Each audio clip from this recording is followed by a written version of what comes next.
Ce matin, je voudrais partager avec vous la parole de Dieu. Je crois qu'on n'a pas projeté le PowerPoint. En effet, le thème de ma méditation ce matin, ou ma prédication, c'est le pardon favorise la communion fraternelle. Le pardon favorise la communion fraternelle. Si je vous pose la question ce matin, qui n'a jamais offensé quelqu'un? Je suis sûr que personne ne va lever le doigt, n'est-ce pas? Et si je demande aussi qui a été offensé, et certainement tout le monde va lever le doigt pour dire « Ah, j'ai été offensé par mon époux, ou bien par mon épouse, ou bien par mes enfants, ou bien par mes parents, ou bien par mes dirigeants. » En effet, nous avons été offensés, n'est-ce pas? Mais le Seigneur nous dit ce matin, quand nous lisons ce texte, je crois que beaucoup en ont déjà lu ça. Lorsque nous lisons ce texte, la Bible nous dit, nous devons pardonner. C'est-à-dire, c'est un impératif. Lorsqu'on parle d'impératif, c'est-à-dire, c'est un ordre que Dieu donne à ses enfants de pardonner. Alléluia. Mais est-ce qu'il est facile de pardonner? Quand nous voyons ce texte que nous venons de lire, Jésus l'a dit, de pardonner, il dit, verset, il dit, prenez garde à vous-même. Si ton frère pêche contre toi, pardonne-le-lui. Et s'il a péché contre toi 7 fois en une journée, est-il facile? Il dit 7 fois en une journée. Si on multiplie 7 fois 7, parce que dans une semaine, il y a 7 jours, n'est-ce pas? Ça va faire combien? 49. Mais Jésus ne te dit pas de pardonner 49 fois. Ouais, les mathématiques de Dieu est différente à notre mathématique. C'est-à-dire que Dieu, vous voyez le chiffre 7 dans la Bible, c'est le chiffre de la perfection, c'est le chiffre de l'accomplissement, c'est ce qui est parfait. Dieu te dit, pardonne d'une manière parfaite. D'une manière totale. Et c'est là où le problème se trouve. Parfois, nous pouvons demander pardon et la personne dit, je t'ai pardonné. Mais en fait, la personne ne t'a pas pardonné. Mais Dieu te dit ce matin, pardonne d'une manière totale. D'une manière parfaite. C'est-à-dire qu'il n'y ait pas de séquelles. Comme j'expliquais déjà dans le deuxième culte, dimanche passé, vous voyez, dans notre cerveau, nous avons ce que j'appelle la conscience et le subconscient. Dans notre conscience, c'est tout ce qui est rationnel, tout ce qui est explicable par notre logique. Alors, lorsque nous avons une idée, ça tombe dans notre subconscient, qui est l'aspect émotionnel de notre cœur ou de notre pensée. Alors, ces pensées-là, ou ces idées-là, deviennent maintenant quoi? Ça devient une habitude. Et cette habitude-là influence notre comportement. Alléluia. C'est pour ces raisons que tu peux dire à quelqu'un d'une manière logique, d'une manière scientifique, d'une manière, n'est-ce pas, claire, que je t'ai pardonné. Mais dans notre aspect subconscient, c'est l'émotion, n'est-ce pas? Notre émotion n'est pas encore libérée. Notre émotion est encore contrôlée. Et ça fait que nous avions pardonné. Mais dans ce côté-là, non. Je n'ai pas encore pardonné. Et c'est pourquoi Jésus te dit ce matin que ton pardon soit total. Alléluia. Alléluia. Que ton pardon soit total. Pourquoi je dis ça? Oui, dans l'église, nous avons des frères et sœurs, nous avons des personnes qui nous dirigent. Parfois, il peut arriver que nous ayons des problèmes, soit avec notre frère, et nous disons, nous n'allons jamais lui pardonner. Quel qu'en soit lambda. Je ne vais jamais lui lui pardonner. Mais Dieu te dit de pardonner 7 fois la journée. Mais tu dis, tu ne vas jamais lui pardonner. De l'autre côté aussi, l'autre dit, moi aussi, je ne vais jamais te pardonner. Est-ce que vous croyez que dans une église comme ça, il y aura vraiment une communion? Je dis non. Il y aura peut-être une communion en façade. Quand je dis en façade, c'est-à-dire que c'est une communion hypocrite. Ah, mon frère, je t'aime, mais en fait, dans ton cœur, dans ton subconscient, tu ne l'aimes pas. Et parfois, ça se manifeste par nos actions.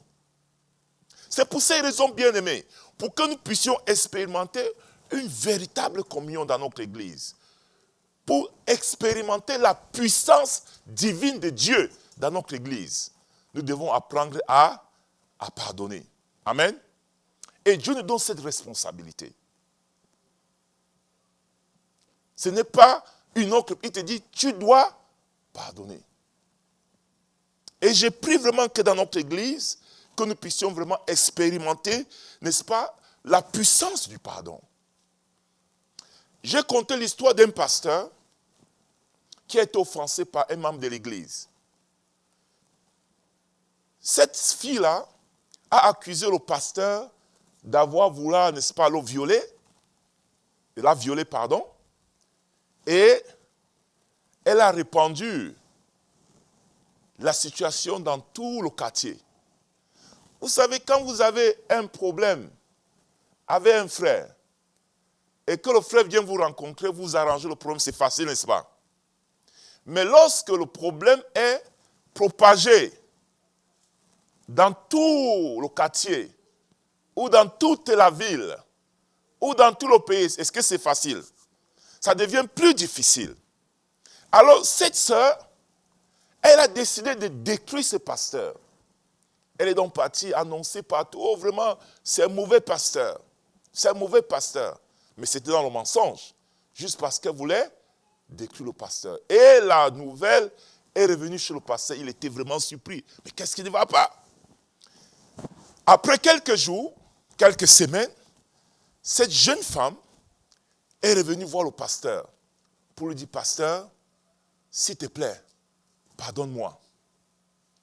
Je reconnais que j'ai menti sur ton nom. S'il te plaît, pardonne-moi. Si vous étiez ce pasteur, quelle serait votre réaction? Hein? Il faut pardonner, n'est-ce pas? Mais certaines personnes ont dit, je ne peux pas te pardonner. Après avoir, n'est-ce pas, propagé mon nom dans toute la ville, dans tout le pays, et tu viens chez moi pour me demander pardon. Alors, ce pasteur, pour lui faire comprendre la situation, il lui a dit, va me prendre les plumes de l'oiseau et amène-les-moi. Elle est vite partie, elle a pris les plumes de l'oiseau et elle a porté au pasteur. Et le pasteur a regardé les plumes comme ça. Il a soufflé ça dans l'air. Et ça s'est dispersé. Et le pasteur lui dit, maintenant, je te donne un autre devoir. Va rechercher toutes ces plumes qui ont été dispersées, n'est-ce pas, dans l'air. Et quand tu vas les ramener tous, là maintenant, je vais te pardonner. Elle dit, mais pasteur, c'est difficile. Le vent a déjà tout remporté, je ne peux pas. Et le pasteur a lui dire, si j'ai regardé dans tout ce que tu as fait contre moi, il sera impossible de te pardonner. Mais parce que Dieu me demande de te pardonner, je te pardonne. Alléluia. Le pardon, c'est la puissance qui libère. Bien-aimé, lorsqu'on ne pardonne pas, on entre dans un piège, dans une prison. Satan nous tient captifs. C'est pour ces raisons, quand vous ne pardonnez pas quelqu'un, c'est vous qui êtes mal à l'aise, n'est-ce pas? Toutefois que vous voyez cette personne, vous êtes mal à l'aise. Que Dieu te délivre, c'est le nom de Jésus. En pardonnant. Amen. Tu es dans une prison. Je comptais l'histoire de David. David était un grand homme. à son jeune âge. Il était un grand armé, un grand soldat. La Bible dit que celui qui a tué Goliath, n'est-ce pas? Nous savons cette histoire. Et non seulement ça, il était le beau-fils du roi Saül. Rien qu'à cause de ce statut-là, le roi l'aurait apprécié, n'est-ce pas? Mais la Bible dit que le roi voulait le tuer au moins 7 fois. Mais est-ce que vous savez, parce que Saül n'arrivait pas à digérer cette situation, le fait qu'on a vraiment apprécié David, la Bible dit que Dieu a envoyé les esprits méchants pour le tourmenter. Quand tu ne pardonnes pas, Dieu envoie quoi? Les démons pour te tourmenter. C'est pourquoi vous allez voir que quelqu'un qui ne pardonne pas, même dans la nuit, il est oppressé par les démons. Il fait des mauvais rêves. Parce qu'il n'arrive pas à pardonner. Et de surcroît, il y a des manifestations physiques. Les gens qui ne pardonnent pas, parfois ils vont tomber malades. Et la première maladie, c'est quoi? C'est le mal d'estomac. Il y a le mal d'estomac qui est normal, mais il y a le mal d'estomac qui découle du fait que tu n'arrives pas à pardonner. Et tu vas commencer à être malade. Pourquoi tu te mets dans cette prison? C'est pourquoi la Bible dit qu'il faut pardonner. Alléluia. Amen. Amen. Quel qu'en soit ce qui s'est passé, même si quelqu'un a diffamé ton nom, il faut pardonner. Dieu même m'a mis dans cette épreuve pour pardonner. Je me souviens, il y a des gens qui m'ont fait du mal. Mais Dieu me dit, tu dois pardonner. Ça fait mal, mais tu dois pardonner. Parce que ça te libère. Et ça libère les autres. Dans notre église, nous avons besoin de gens qui pardonnent. Ne portent pas les fardeaux qui ne te sont pas destinés. Sois libéré. Que ce soit avec ton mari, que ce soit avec ta femme, que ce soit avec tes enfants. Il y a des gens qui t'ont fait du mal. Ça fait peut-être 10 ans aujourd'hui. Mais tu continues à porter ça. Vous savez, il faut parfois arriver à un point où vous vous connaissez vous-même, qui vous êtes. Notre tempérament peut nous influencer en matière de pardon. Ouais. Il y a des gens qui sont, que j'appelle mélancoliques. Quand vous êtes mélancolique, il est très difficile de pardonner. Vous voyez? Parce que les mélancoliques, ce sont des gens qui gardent tout dans le cœur, mais ça rumine là. Ça continue à bouillonner dans son cœur, même après 20 ans. Et quelqu'un qui est mélancolique, lorsqu'il vous dit que vraiment vous l'avez fait du mal, même après 20 ans, il va vous raconter ça comme si c'était hier que ça s'est passé. C'est pourquoi il faut vous reconnaître. Ceux qui sont extravertis, quand vous le faites du mal, les minutes qui suivent, il est comme un lion. Parce qu'il est vraiment touché. Mais après 24 heures, il a oublié. Il ne se souvient plus. Vous voyez, son tempérament influence son processus du pardon. C'est pourquoi il faut vous reconnaître. Si vous êtes mélancolique, demandez vraiment la grâce du Seigneur. C'est pourquoi quand les disciples, quand Jésus leur a dit, pardonnez 7 fois, la Bible dit quoi? Les disciples ont dit, mais Jésus, vraiment, donne-nous la foi. En d'autres termes, c'est trop difficile. Hein? Donne-nous la foi. Comment Dieu doit te donner la foi pour pardonner? Ça veut dire que c'est trop difficile, Seigneur, de pardonner. Et les disciples étaient à ce niveau-là. Mais je prie que ce matin, que tu ne demandes pas la foi pour pardonner, parce que Dieu te donne la responsabilité. Bien-aimé, c'est quelque chose qui va libérer notre Église. Lorsque tu es dans cette situation du manque de pardon, Dieu ne peut pas écouter ta prière. Ta prière n'a pas de puissance par rapport, n'est-ce pas, au monde des ténèbres. Dieu n'écoute pas ta prière. Tu n'es pas sous la faveur, la grâce de Dieu. C'est pour ces raisons, bien-aimés, pardonnons pour que nous soyons libérés au nom de Jésus. Alléluia. Et ce matin, malheureusement que le PowerPoint ne marche pas, donc ce matin, je vais vous donner quelques étapes, n'est-ce pas, comment pardonner. Quelques étapes comment pardonner d'une manière pratique. Ouvrons notre Bible dans Matthieu chapitre 18. Matthieu chapitre 18.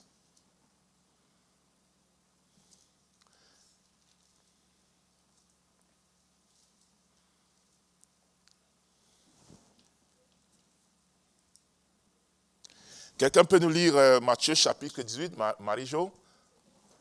À partir du verset 22, je crois. Oui, Matthieu 18. Matthieu 18, verset 22. Jésus lui dit, je ne te dis pas jusqu'à 7 fois, mais jusqu'à 77 fois 7 fois. C'est pourquoi le royaume des cieux est semblable à... Ou bien, c'est mieux de commencer au verset, parce que c'était dans mon PowerPoint, c'était clair, mais nous allons commencer avec le verset 15. Surtout le verset, à partir du verset 15. Si ton frère a péché, va et reprends-le entre toi et lui seul. S'il t'écoute, tu as gagné ton frère. Mais s'il ne t'écoute pas, rends avec toi une ou deux personnes, afin que toute l'affaire se règle sous la déclaration de deux ou de trois témoins. S'il refuse de les écouter, dis-le à l'Église. Et s'il refuse aussi d'écouter l'Église, qu'il soit pour toi comme un païen et un publicain. Je vous Amen. le dis. Amen. Qu'il soit considéré comme quoi? Un païen ou un publicain. Un païen, c'est l'équivalence aussi d'un publicain. Un païen, c'est quelqu'un qui ne connaît pas Jésus. C'est quelqu'un qui n'a rien à y voir avec Jésus, il n'a aucune relation avec Jésus. Il n'est pas né de nouveau. Il est païen. Il n'a pas accepté Jésus dans sa vie. C'est pour ces raisons, à partir d'ici, on peut comprendre que quelqu'un qui ne pardonne pas, il est païen. Il n'est pas né de nouveau. C'est rien que la grâce de Dieu, celui qui a expérimenté la grâce de Dieu qui peut vraiment pardonner d'une manière parfaite. Alléluia. Mais si tu n'es pas né de nouveau, tu ne peux pas expérimenter le pardon. Et la Bible nous dit donc clairement comment ça chemine d'une manière pratique le pardon. Numéro 1, on doit d'abord faire quoi? Prendre la personne, verset, quand il dit au verset 16, il dit, prends la personne, prends-le, toi et lui. Tu vois? Donc prends la personne, toi et lui, et dis-lui, voilà, tu m'as offensé. Comme je vous ai dit, dans des familles, tu peux avoir des problèmes avec ta femme, tu peux avoir des problèmes avec ton mari, tu peux avoir des problèmes avec tes enfants. Est-ce que si tu as un problème avec ta femme ou ton mari, tu vas aller voir le président Biden pour dire vraiment, président Biden, comme tu vois vraiment, j'ai des problèmes avec ma femme, est-ce que c'est normal? C'est normal? Non, ce n'est pas normal, n'est-ce pas? Mais malheureusement, beaucoup font comme ça. Lorsqu'ils ont un problème avec leur femme, ils vont d'abord voir qui? Le président Biden, pour que le président Biden vienne résoudre leurs problèmes. La Bible dit, il faut d'abord causer avec la personne seule. Ça peut être ta femme, ça peut être ton mari, ça peut être un frère ou ça peut être une sœur dans l'église. Va d'abord et parle avec cette personne. Amen. Est-ce que vous savez pourquoi c'est important? Parce que si nous ne gérons pas ça de cette manière comme la Bible le dit, nous allons créer une confusion. Si le président Biden vient dans ta maison, il voit que le problème fondamental que tu avais avec ta femme, c'était quoi? Ta femme a tourné son dos. Vous comprenez ce que je suis en train de dire? Le président m'a dit, mais ça c'est un problème conjugal.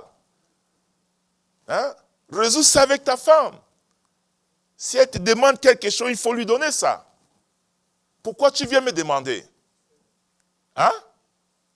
Il y a des problèmes que nous pouvons résoudre facilement entre frères et sœurs, sans toutefois amener tout le monde dans ce problème-là. C'est ce que la Bible me dit ce matin. Et la Bible dit donc que si le problème n'est pas résolu à ce niveau, va maintenant deuxième étape. Deuxième étape, c'est quoi? Appelle une ou deux personnes. Ça peut être une personne ou deux personnes. En anglais, on dit third party. Hein?